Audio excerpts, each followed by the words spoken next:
My name is Kelly Moore, and I'm an improviser and a performance artist. I think the first time I watched a lot of Ren and Stimpy growing up, and a lot of like fart humor. So there's home videos of me like with my Stimpy doll that farts when you squeeze it, and like me just squeezing it and it's farting, and then I'm, you know, using the Ren voice and being like, "You idiot," and like running around. And it was just kind of encouraged by my parents, the silliness, because I think they were kind of into it too, the like toilet humor.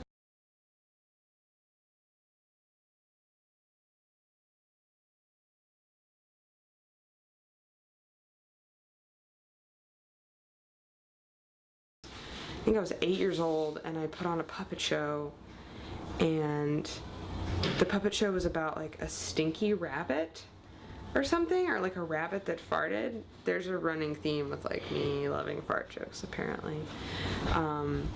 But the rabbit farted, and so I'm with this other girl and we're doing this puppet show, and she said, "Oh, what smells so bad?" And then I said, "That would be me." And then my dad just lost it because of my comedic timing was so brilliant. And I just remember feeling like this rush of adrenaline just... Hello? Hello?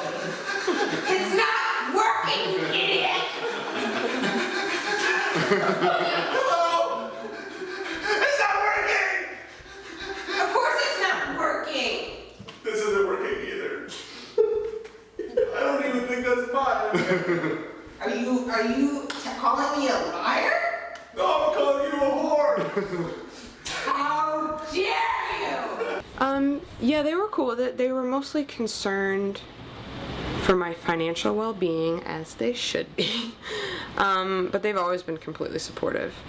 I really lucked out having parents that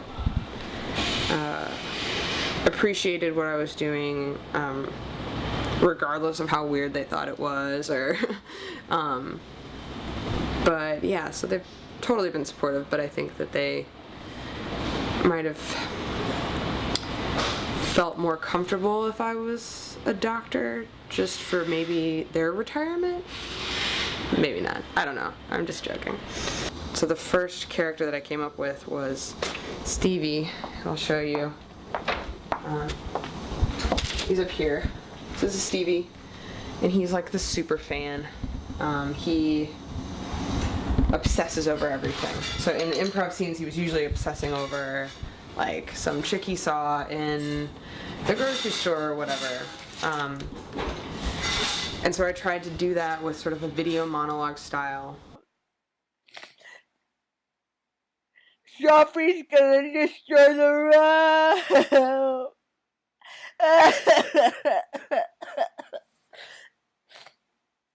And realized very quickly that things that were so heavily grounded in comedy couldn't sustain themselves outside. So I had to give them other things that I wouldn't necessarily have to give them in comedy in order to like give them life. So in Stevie's case, I let him nerd out about all of the things that I wish I could like full throttle nerd out over, and so we have Game of Thrones. Stevie's a huge fan. They've seen all the videos and all the photos of Stevie and Mari, and they like it a lot, so it's pretty cool. That's funny. There was one time though that they came to an improv show, and I'm gonna say that I had to do this because this is what the scene called for, but I had to like masturbate in the corner like a creep, and I was just in the corner like and I was like, the whole time I was like, my parents are in the audience and they're watching me like do this horrible grotesque thing, and then afterwards they were like, "That was hilarious, you're so funny," and I was like, oh, I have the greatest parents in the entire world. Pretty awesome.